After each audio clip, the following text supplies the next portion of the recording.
Saw a comment online recently. Woman was saying that if you don't have sufficient money to even buy your cat health insurance, you shouldn't have one.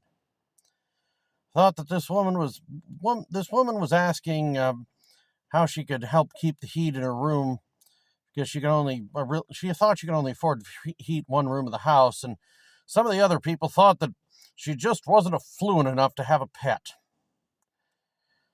Now, if that cat has a warm and dry place to sleep and steady meals, it's doing better than about 2 or 3 billion people in this world today. I just don't understand the attitude that unless you can give your pet Cadillac care, and they do not consider having the cat having its own health insurance plan. I have friends who don't have health insurance. They're good, hardworking people, and frankly, it sucks, but that's the world we live in.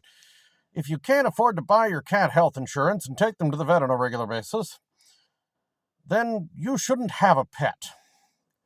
And I'd like to point out that if you didn't adopt that cat, it would be dead. If it wasn't dead, then another cat would be dead because the supply exceeds the demand of cats.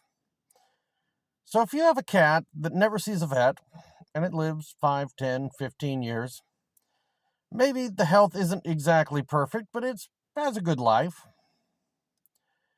You've done a good thing.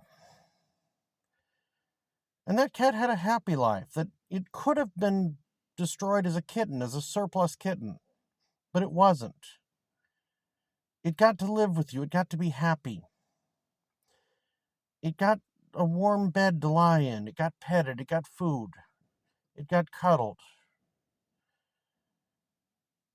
And you shouldn't be ashamed of that you didn't give it diabetes medication and dialysis and all of its shots, and which it probably doesn't need if it's a house cat because you aren't going to get that.